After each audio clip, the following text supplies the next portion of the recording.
And now, some news from the world over. Two huge stories coming out of Washington this week. Anthony Kennedy, the United States Supreme Court's most powerful justice in the last half-century, announced his retirement on Wednesday. Kennedy has been the decisive swing vote on many major high court decisions, including those touching on abortion, gay rights, gun rights, and affirmative action. He wrote the majority opinion that ruled same-sex marriage constitutional. After meeting with Kennedy, President Donald Trump said the 81-year-old justice was a man of tremendous vision and that his search for a new justice would begin immediately. He already has made public a list of 25 candidates, 24 judges, and Utah Senator Mike Lee. This vacancy on the High Court would create what could possibly be the most influential appointment to the court since 1953, when Earl Warren became Chief Justice and ushered in an era of judicial activism that has been with the court ever since. Without Kennedy, the court will be split between 4 judicial liberals and 4 conservatives. Trump's nominee is likely to give the conservatives a solid majority. Democrats have already rejected out of hand Trump's list of 25 and any nominee who opposes Roe v. Wade. But they can't prevent a vote. And the much-anticipated summit between Russian President Vladimir Putin and U.S. President Donald Trump is on. The Kremlin and the White House announced Thursday that the meeting between two of the world's most powerful leaders will take place in Helsinki, Finland, on July 16th. The announcement comes a day after Trump's national security advisor, John Bolton, met with Putin and other Russian officials in Moscow to lay the groundwork for the summit. Ahead of the announcement, Trump said he was looking forward to a Putin meetup. And I've said it from day one, getting along with Russia and with China and with everybody is a very good thing. It's good for the world, it's good for us, it's good for everybody. You never know about meetings, what happens, right? But I think a lot of good things can come with meetings with people. Trump said the two leaders would discuss Syria, Ukraine, among other subjects. And another immigration reform measure has gone down in defeat. The Republican-led House of Representatives rejected a far-ranging bill on Wednesday, despite its 11th-hour endorsement by President Trump. The vote was 301 to 121. With nearly half of Republicans voting against it. Even though the bill included $25 billion for the construction of Trump's long-promised border wall, the perception was that the measure also included amnesty for illegal immigrants. In the end, more than 100 GOP House members rejected it. Even if it were to pass, the bill would have likely been defeated in the divided Senate. So, Plan B, GOP leaders say they are now focused on a narrower bill. That would include barring the government from separating children from migrant families. And some big news to report for all you Will Wilder fans. I know you've been waiting for the next installment of the Will Wilder series. As many of you know, Book 1 and 2 are at your bookstore. They're in hardback, paperback, as well as audiobook. They make wonderful summer reads, by the way, particularly on those long vacation drives. But I am pleased to announce tonight the title of Will Wilder's next adventure. It's called Will Wilder, The Amulet of Power. It concerns a certain relic from the Old Testament, and I'm not saying anything further. The Amulet of Power will publish this March of 2019, and will reveal Will Wilder's incredible cover soon. Here with analysis on what's happening this week at the U.S. Supreme Court, I'm joined by attorney and spokesman for the Judicial Crisis Network, Gayle Trotter. Gayle, thank you for being here. Great to be with you. Pleasure. I want to start with Kennedy's decision to retire. Why now? This has been talked about for a long time. Why do you think he decided to wait to this moment? Right, well, it's very smart of him because a Republican controls the White House, and he knows that someone who has a constitutionalist approach to judicial philosophy is more likely to be appointed. And even though he was not necessarily a solid conservative or originalist on a whole host of issues, he does have a sense of protecting the Constitution and wanting to make sure that his legacy is preserved. And he would certainly not have a chance at that if Hillary Clinton had been president, but with President Trump has set out the list of the possible nominees, so Justice Kennedy knows he can be assured there would be somebody from that list. Well, some thought the Gorsuch appointment was kind of a a wink and a nod to Kennedy to tell him, look, here's one of your other clerks. You like this guy, chances are you'll like your replacement too. Exactly. Any credibility to that? Oh, absolutely, absolutely. Because it is a big life change to step down from the Supreme Court. And you do want to make sure that your legacy is upheld and that you trust the person who's going to occupy your seat after you. And that is certainly something that, knowing that President Trump had appointed someone who was so solid and one of the best and brightest across the country, Neil Gorsuch, to fill Scalia's seat would certainly give Kennedy the satisfaction of knowing that would be what would happen for him. Let's talk for a moment about Kennedy's legacy. Obviously, the Obergefell decision is going to loom large, the gay marriage decision. Yes. Anything else? And why do you think that casts such a long shadow? Right, well, because, traditionally marriage had been a state concern. And so that kind of a decision was a little surprising to come out of the Supreme Court because of the history of marriage traditionally being a state concern, not being a federal concern, and particularly for a justice who had been appointed by a Republican president. And Reagan's last appointment. That's right. That's right. And so to think about the judiciary as not being a legislature, as it not being an activist court to put these type of huge changes across our culture was a surprising result. But there are other cases that Justice Kennedy was the crucial swing vote on. You think about gun rights, you think about Citizens United that allowed people to have the ability to express themselves politically. So he was not exactly easy to understand. He didn't have a really strong, clear judicial philosophy like Justice Scalia, like Justice Thomas. So it's really up for grabs. Yeah, he was a swing vote. He read papers. He took the pulse of the nation for good or ill, and now he's leaving the court. So we'll see what happens next. Mitch McConnell, the leader in the Senate, reacted to the announcement of Kennedy's departure this way. Watch. The Senate stands ready to fulfill its constitutional role by offering advice and consent on President Trump's nominee to fill this vacancy. We will vote to confirm Justice Kennedy's successor this fall. Why is this fall so important, doing it now? Right, well, the Supreme Court term starts in October. And so you want to make sure that you have someone who reflects this judicial philosophy of interpreting the law and not becoming an activist judiciary in place when the court takes up its next term.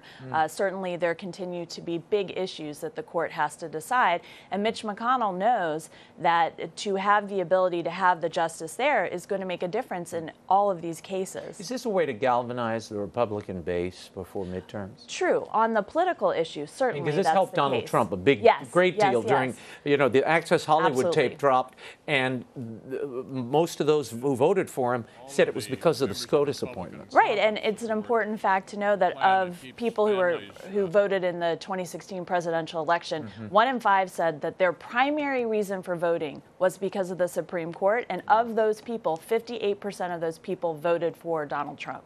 Oh, wow, that's amazing.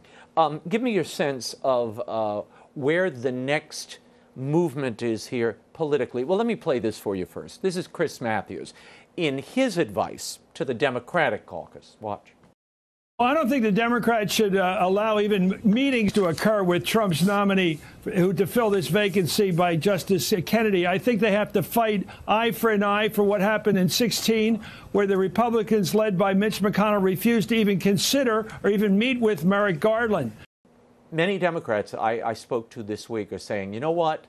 You all held up Merrick Garland. He was appointed by President Obama.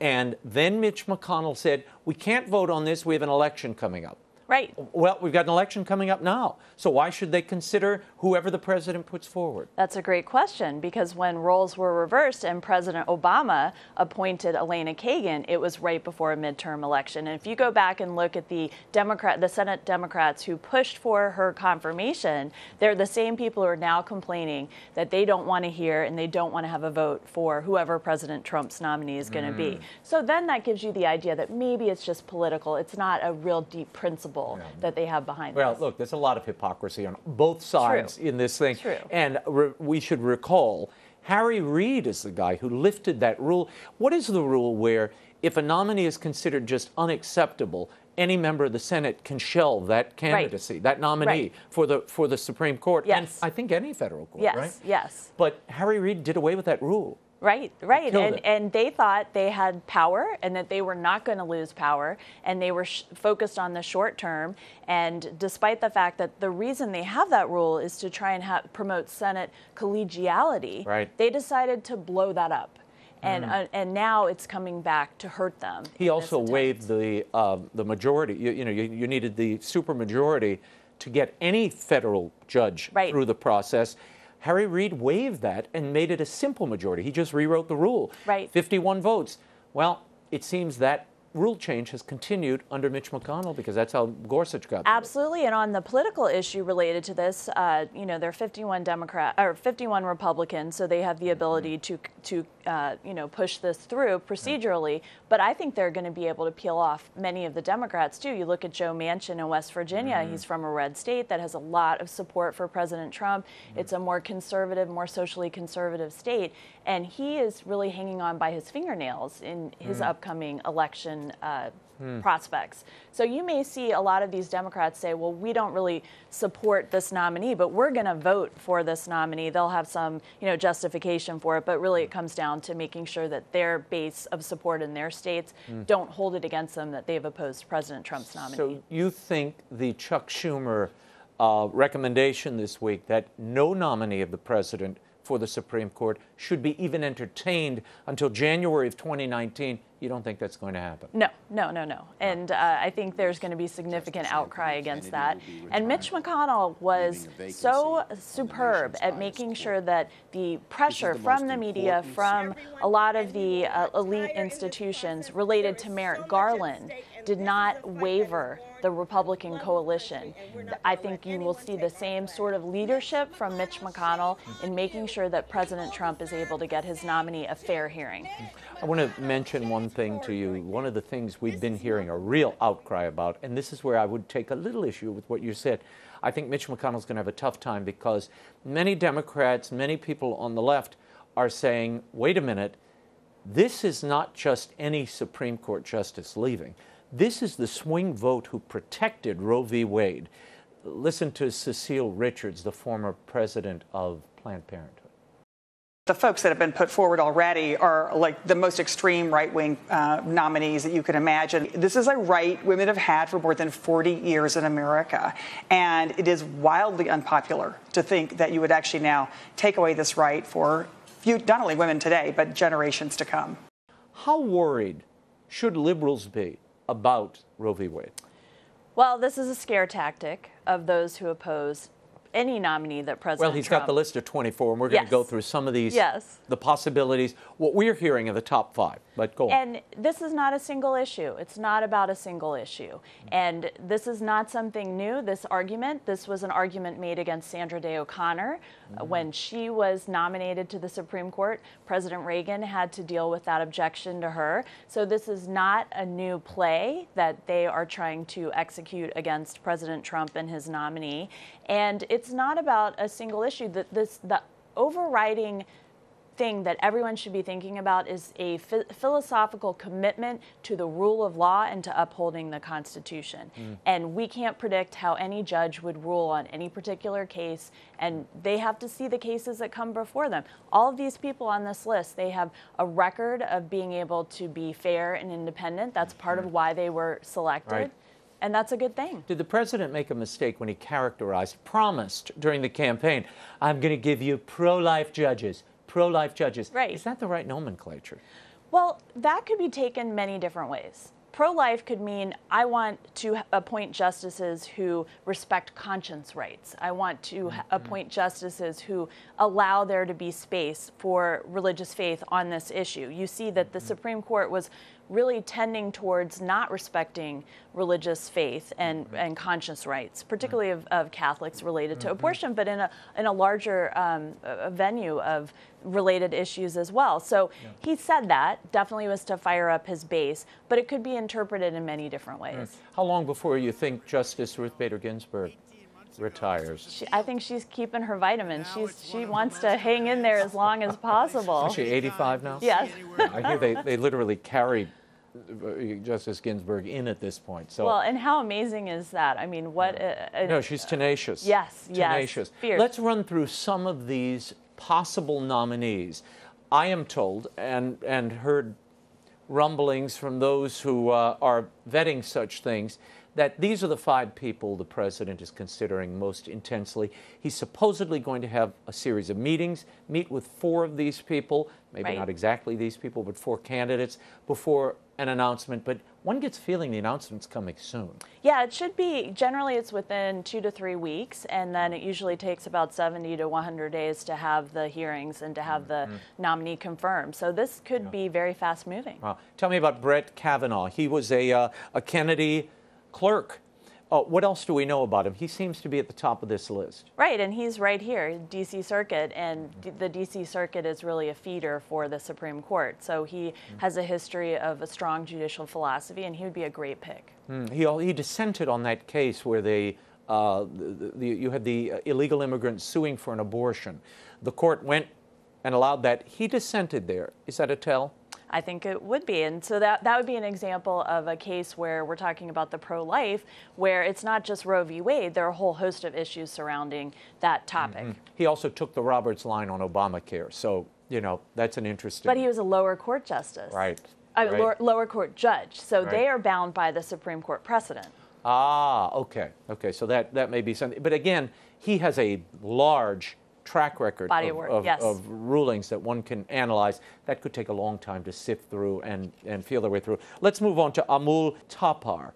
What do we know about him? Right, well, there's a lot of enthusiasm about him, being the first Asian justice on the Supreme Court, and there is this idea that he would be able to bring kind of a fresh perspective to it as well. But he also, likewise, has a history of fair, independent, just one of the brightest legal minds in the country, and I think the hardest thing is going to be for President Trump to pick someone from this list. Yeah, well, he's a strong textualist, too, and someone who's praised Justice Scalia in the past, so that's we kind of know where he lives. Amy Barrett. Amy Barrett was a Notre Dame law professor, very esteemed. She is now on the 7th Circuit. You'll remember, and our audience will, Dianne Feinstein telling her the dogma lives loudly within you. Because of her Catholic faith, she has a number of children. 7. 7 children. Let's give her full credit. Okay, we'll give her the full credit. Your thoughts on she as a pick, given there's a very small track record here. She hasn't ruled in a lot of cases. Well, she's very young. I think she's 46 years old. So President Trump really wants to make sure that he puts someone on the court who's going to be there for 4 decades. So it will be the Trump court, essentially, and that may be his biggest legacy, to re-inspire the Supreme Court to actually honor the Constitution and respect the rule of law. You're not supposed to pick favorites, but I think it would be really fabulous if she were picked, particularly given that, on the left there's so much support of women and saying that women should be in the executive suites, women should be on the Supreme Court, women should be in the House. And so to have the Democratic Party come after a woman who has, just an amazing, she was valedictorian at Notre Dame Law School. She was the top, she won the top prize at Notre Dame Law School. So to have them come after her would be telling about where their philosophy lies. As a woman, as a Catholic, and with such a short track record, she makes it very politically difficult for them to come after. I agree. Which is why, if I were picking, I'd go with her. We agree. It's an easier pass, and she just went through the fires. Yes. So she's already been confirmed. So you have that precedent that you say, guys, she just went through this. Okay, let's move on to Thomas Hardiman. Tell us about him. Right. Well, he's also on this list, a justice, or judge. I'm sorry, and he has a much bigger track record. Yeah. So he's a little bit more easy to see where he would come out in the mold of Scalia. Yes. By and large. Indeed. And there's, like you're saying, he's definitely one of the people that's being whispered about as on the top of the list. Raymond Kethledge, whom I'm not familiar with. I'm not as familiar with him either, honestly. Yeah, and he's formerly a Kennedy clerk, and he was the guy who slammed the IRS for their unwillingness to turn over materials to determine if they were targeting conservative groups. Right. So he also has a bit of a track record here. So if you had to pick from that list. I keep hearing Brett Kavanaugh mentioned at the top. Yes, I hear him a lot too. Of course, Senator Cruz was on Fox this morning talking about Mike Lee. So it's interesting, there are some people on the list who don't have the judicial background. So it is kind of an interesting, it will be interesting to see what direction President Trump goes in. We have 2 quick minutes left. We'd be remiss if we didn't mention the 2 big cases this week announced by the court. One touched on pro-life crisis pregnancy centers no longer having to make abortion materials, give that to their clients. Right. A good ruling? Oh, absolutely. It's not that issue, that case touched on abortion, but it was much larger. It's whether the government can compel speech against your conscience or against the message that you want to give. And so regardless of the abortion part of the equation of that case, everyone should be happy that the government is being prohibited from compelling speech against people's deeply held convictions. Let's move on to the travel ban, which the Supreme Court upheld. President Trump's travel ban. It really isn't a travel ban. It's a limited travel from key hot spots around the world. The plaintiffs here said this is racist and religiously motivated bias. They said you're targeting Muslim countries. The court said no, that's not what's happening. Right, and the only thing disappointing about that decision was that it was not a unanimous decision upholding the executive proclamation. There are over 50 Muslim-majority countries in the world. This only affected 7. It was intended to put pressure on these countries to share information with the United States. Some of the countries Chad and Iraq have fallen off the list. Right. So it shows that and it was after a worldwide multi-agency review to see if we were getting enough information of every single country. And some of these countries were on President Obama's watch list, Exactly. too. So, I mean, there was a lot of, but they tried to bring in President Trump's rhetoric during the campaign and use that as evidence in some way to recast the executive order. It didn't work. They're upholding it. Thank you so much for being here, Gayle Trotter. With you. Great to see you. Thank you. We'll be with Michael Colbert in just a moment, but some news to share with you. Notoriously outspoken Philippine President Rodrigo Duterte, who isn't afraid to curse out world leaders, including Pope Francis, has kicked it up a notch, extending his criticism to the man upstairs. This past week, Duterte was asked in front of a television audience why God would create a perfect world and then allow the fall.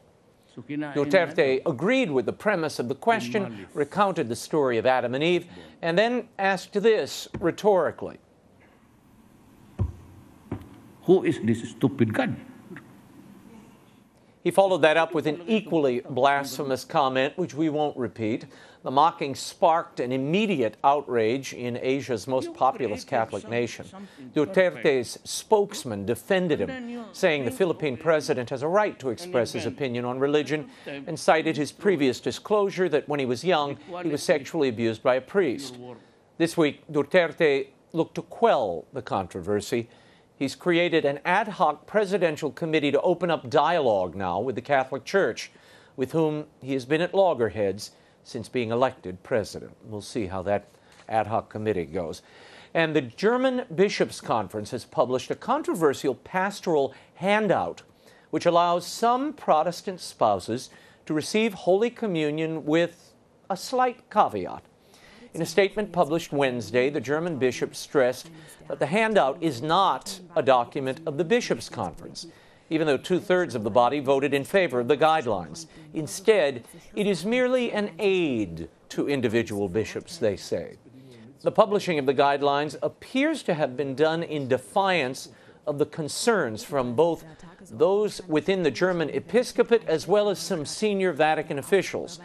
The German conference said, "It is important for us that we are on an ecumenical quest to achieve a more profound understanding and even greater unity among Christians." Pope Francis appeared to give an opening to the German bishops, issuing the statement. He said this past weekend during an in-flight press conference that he didn't necessarily have a problem with the content of the intercommunion proposal of the German bishops, but that if approved by their conference, it immediately becomes universal. He added that individual bishops could decide on their own when intercommunion would be appropriate, so long as it is in accordance with canon law. And Pope Francis on Thursday appointed 14 new cardinals, exhorting them to resist temptations toward vanity and to stay on mission. In his homily, Francis told the new cardinals to avoid the quest for honors, jealousy, envy, intrigue, accommodation, and compromise, and he urged them to serve the poor. The Church's authority, he said, grows with this ability to defend the dignity of others, to anoint them, and to heal their wounds and their frequently dashed hopes. With Thursday's ceremony, there have now been 74 cardinals named by Francis during his 5-year papacy. Of 125 cardinals currently young enough to vote in the next conclave, 59 of them are Francis's appointees. 47 were appointed by Pope Benedict, 19 received their red hats from Pope St. John Paul II.